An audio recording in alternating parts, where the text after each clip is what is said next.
नमस्कार विद्यार्थी मित्रमैत्रिणींनो, आज आपण इयत्ता 11वी मराठी योग भारती यामधील भाग 3 नाट्य साहित्य प्रकार परिचय यातला भाग 1 अभ्यासणार आहोत. नाटक साहित्य प्रकार परिचय. नाटक हा एक साहित्य प्रकार आहे. जसा कथा असतात, कादंबरी असते, प्रवास वर्णन असतात, त्याचप्रमाणे नाटक हा एक साहित्य प्रकार आहे. त्याचा परिचय, त्याची ओळख आपण करून घेणार आहोत. कोणकोणते मुद्दे आहेत त्याच्यात? नाट्य म्हणजे, नाटक म्हणजे, नाट्य संहितेचे स्वरूप, नाटक या साहित्य प्रकाराचे वेगळेपण आणि नाट्य परंपरा. आता सुरुवातीला नाट्य म्हणजे काय? तर नाट्य म्हणजे काय? तर पहिल्यांदा लक्षात घ्या, नाटकाचा प्राणच, नाटकाचा आत्माच नाट्य आहे. मग हे नाट्य म्हणजे काय? तर एखाद्या प्रसंगामध्ये जेव्हा कल्पने पलीकडील बदल आकस्मिकरित्या घडतो तेव्हा नाट्य निर्माण होते. खरं तर आयुष्यात अनेक गोष्टी ठरल्याप्रमाणे पार पाडत असतात. म्हणजे तुम्ही सकाळी उठलात, तुमची अन्निक उरकलीत, अभ्यासाला बसलात, जेवण केलं, थोडेसे खेळायला गेलात, थोडी घरातली कामं केली, संध्याकाळी मित्रांशी गप्पा मारल्या, रात्री जेवला, झोपून गेला. हे तुमचं नेहमीचं जीवन. पण त्या जीवनामध्ये अचानक, आकस्मिकरित्या अचानक, कल्पने पलीकडचा, तुम्ही कल्पनाही करू शकणार नाही असा बदल जेव्हा घडून येतो तेव्हा तिथे काय होतं? नाट्य निर्माण होतं. समजा आता या क्षणाला तुम्हाला अचानक कोणीतरी सांगितलं की तुमच्या खात्यामध्ये, तुमच्या अकाउंटमध्ये एक 20-25 लाख रुपये जमा झाले. तर हा तुमच्यासाठी कल्पने पलीकडचा आणि अचानक घडलेला बदल आहे. तिथंच ते नाट्य आहे. बरं, हे नाट्य आश्चर्यकारक असू शकतं, खळबळजनक असू शकतं. हा जो बदल आहे हा आश्चर्यकारक असू शकतो, खळबळजनक असू शकतो, सुखद असू शकतो, दुःखद असू शकतो, असा हा बदल असू शकतो. आणि हा बदल फक्त काल्पनिक नाहीये, खरोखर माणसाच्या आयुष्यात असे बदल होत असतात, अचानक होत असतात. आणि हे बदल वाचकाला, नाटक वाचताही येतं आणि नाटक बघताही येतं, म्हणून वाचकाला आणि प्रेक्षकाला अनपेक्षित धक्का देतं आणि त्यालाच काय म्हणायचं?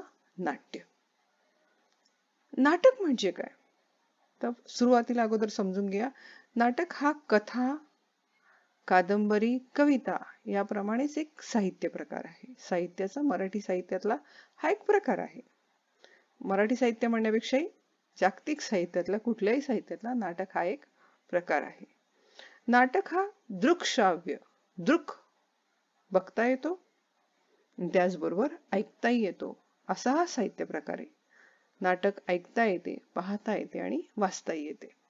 नाटक हे सांघिक कार्य आहे. सांघिक, संघाने मिळून करायचं, एकत्र समूहाने करायचं आहे, एकट्याचं काम नाही. अगदी एक पात्री नाटक असलं तरी सुद्धा ते एकट्याचं काम नाही. ते कसं बघूया अगोदर. मानवी जीवनात नाटकात काय घडतं? मानवी जीवनात अवतीभोवती घडणाऱ्या अनेक नाट्यमय प्रसंगातून, घटनांमधून, माणसातील जाणवणाऱ्या गुण अवगुणांमधून, त्यांच्यातील भावनांची आंदोलनं, वास्तवाधारित परंतु काल्पनिक कथानकात गुंफून, ते उत्तम संवाद लेखनातून, दिग्दर्शकाच्या मार्गदर्शनाखाली, कलाकारांच्या अभिनयाद्वारे, तंत्रज्ञानाच्या साहाय्याने रंगमंचावर प्रेक्षकांसमोर सादर करणे म्हणजे नाटक होय. बरीच मोठी व्याख्या आहे, पण ती सांघिक कार्य सुद्धा समजावून सांगते. बघा, नाटक कसं तयार होतं? नाटक म्हणजे काय? तर माणसं आहेत, माणसाच्या अवतीभोवती अनेक नाट्यमय प्रसंग घडतात, घटना घडतात. माणसांमध्ये गुण असतात, अवगुण असतात. कोणी पूर्णपणे राम किंवा कोणीही पूर्णपणे रावण असत नाही. प्रत्येकामध्ये चांगले आणि वाईट गुण असतातच. आणि त्याच्यामधून त्यांच्या मनात जी काही भावनांची आंदोलनं निर्माण होतात, ते आंदोलनं, ते नाट्यमय प्रसंग, आणि त्याचबरोबर वास्तवावर आधारित, म्हणजे खऱ्या गोष्टीवर आधारित परंतु काल्पनिक कथेमध्ये गुंफून, हे सगळं लिहून कोण काढतं? तर लेखक लिहून काढतो. उत्तम संवाद लेखन. आणि हे लिहून काढल्यानंतर नाटक लिहून झालंय, पण मग ते सादर कोणाच्या मार्गदर्शनाखाली होतं? दिग्दर्शकाच्या मार्गदर्शनाखाली होतं. मग दिग्दर्शक कलाकारांना दिग्दर्शन करतो, सांगतो की हे नाटक कसं सादर करायचं. मग कलाकार आपल्या अभिनयाच्या साह्याने ते नाटक आपल्या समोर प्रेक्षकांसमोर सादर करतात. पण त्याच्याच बरोबर तिथं तंत्रज्ञानाचंही साह्य असतं. म्हणजे नाटकाला संगीत असतं, म्हणजे वाद्य असतात. नाटकामध्ये लाईट्सची व्यवस्था केलेली असते, माईकची व्यवस्था असते. या तंत्रज्ञानाच्या साह्याने रंगमंचावर प्रेक्षकांसमोर नाटक सादर होतं. म्हणजे नाटक हे समूहाचं कार्य आहे. तिथे दिग्दर्शक लागतो, लेखक लागतो, कलाकार लागतात, तंत्रज्ञानकार लागतात आणि अशा रीतीने मग या सगळ्यांनी मिळून ते नाटक प्रेक्षकांसमोर सादर होतं. आणि हे नाटक सादर करताना माणसाच्याच आयुष्यातले पण त्याला थोडीशी काल्पनिक कथा जोडून हे नाटक सादर केलं जातं. आता भारतीय नाट्यकलेचे जनक भरतमुनी म्हणून ओळखले जातात. या भरतमुनींनी नाट्यशास्त्र हा ग्रंथ लिहिलेला आहे. आता नाट्यसंहितेचं स्वरूप पाहूया. आता संहिता म्हणजे काय? तर साठवलेलं, एकत्र केलेलं. नाट्यसंहिता म्हणजे काय? तर नाट्यसंहिता म्हणजे नाटकातील शब्द, संवाद, कथानक यांची गोळाबेरीज. नाट्यसंहिता म्हणजे काय? नाटकामध्ये जे काही शब्द असतात, संवाद असतात, कथानक असतात, यांचं एकत्रीकरण म्हणजे नाट्यसंहिता. आता ही नाट्यसंहिता जितकी परिपूर्ण, जितकी दर्जेदार, तितकं नाटक यशस्वी होण्याची खात्री. आता नाट्यसंहिता कशी तयार होते? तर संवाद, रंगसूचना, स्वगत यांनी नाट्यसंहितेची निर्मिती होते. नाटकाचं ध्येय असतं. नाटक कसं लिहिलं जातं? एखाद्या कथाबीजभूती पात्र, घटना यांची गुंफण केली जाते. आणि नाटकाचा महत्वाचा गुणधर्म किंवा नाटकाचा आत्मा काय असतो? संघर्ष. कसं ते बघूया. नाट्यसंहितेचं स्वरूप समजून घ्या. नाट्यसंहिता कशी तयार होते? संवाद, रंगसूचना व स्वगत या त्रयींनी या 3 गोष्टींनी नाट्यसंहिता तयार होते. आता संवाद खटकेबाज असले, चुरचुरीत असले, नर्म विनोदी असले की त्या संवादांनी नाटकाला रंगत चढते.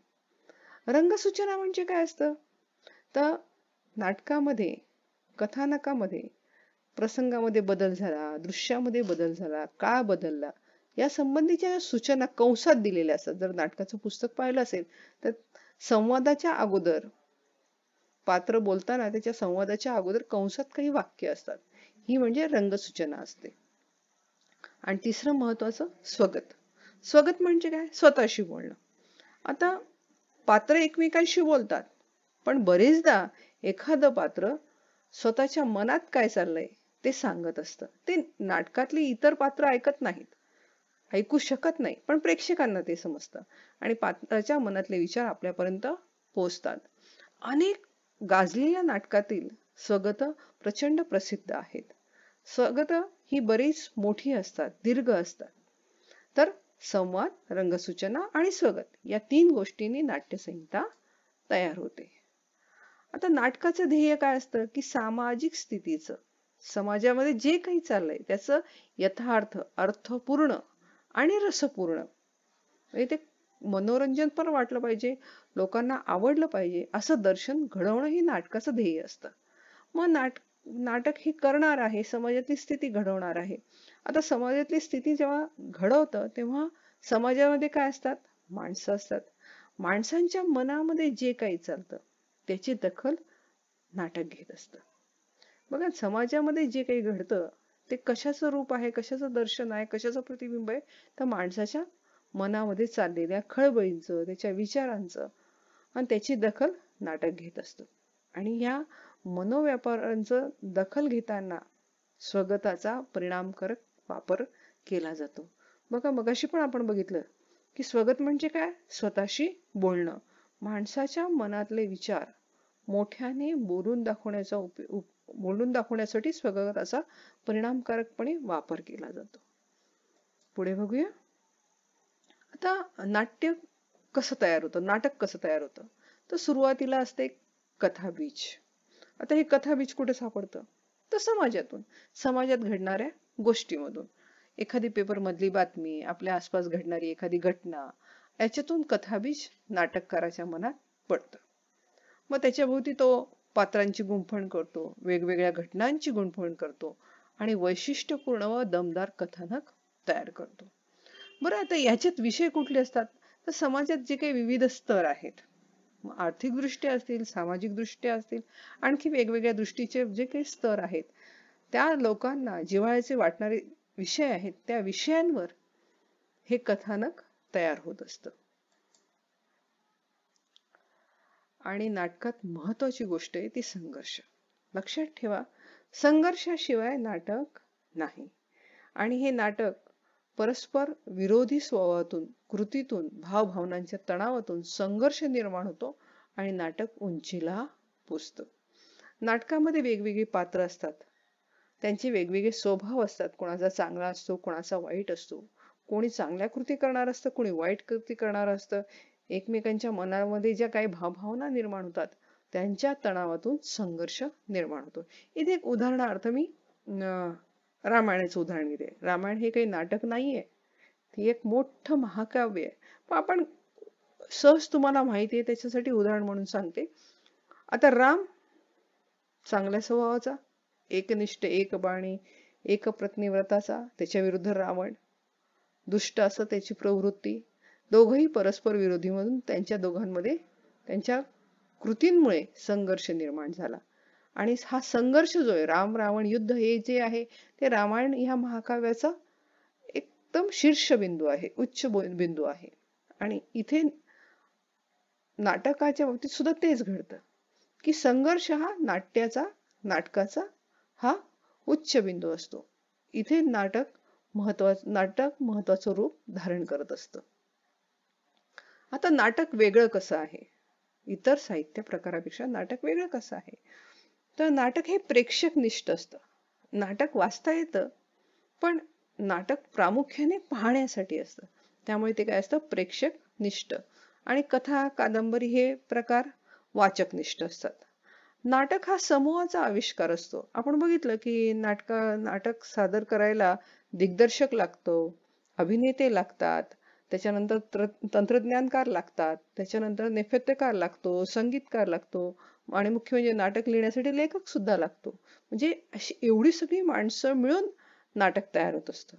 कथा कादंबरीचं तसं नाही. एखादी व्यक्तीच कथा लिहित असते, कादंबरी लिहित असते.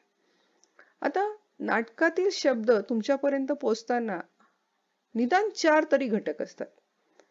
लेखक नाटक लिहितो, दिग्दर्शक ते दिग्दर्शित करतो, अभिनेते ते सादर करतात आणि प्रेक्षक त्याचा आस्वाद घेतात. म्हणजे या टप्प्यातून नाटक जातं. आणि इथे कथा कादंबरीचं काय होतं? लेखक आणि वाचक हे 2च घटक असतात. नाटकांमध्ये अनेक कलांचा आविष्कार असतो. म्हणजे तिथे तुम्हाला नृत्य दिसेल, तिथे संगीत असेल, चित्र असेल, वेगवेगळ्या कलांचा आविष्कार नाटकात दिसून येतो. पण कथा कादंबरीमध्ये फक्त भाषेचा आविष्कार असतो. भाषा शैली, शब्द सामर्थ्य लेखकाचं हे कथा कादंबरीमधून आपल्याला दिसत असतं.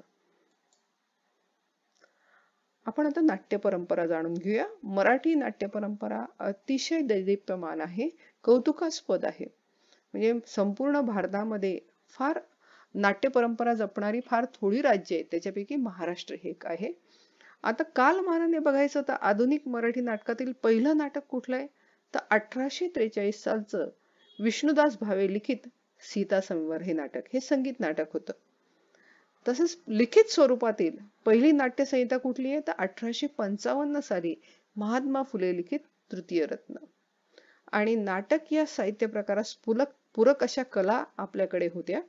हे नाटक अचानक आलेलं नाहीये. नाटकासाठी आवश्यक अशा कला आपल्या रूढींनी, आपल्या परंपरांनी आपल्या समाजामध्ये, महाराष्ट्रीयन समाजामध्ये होत्या.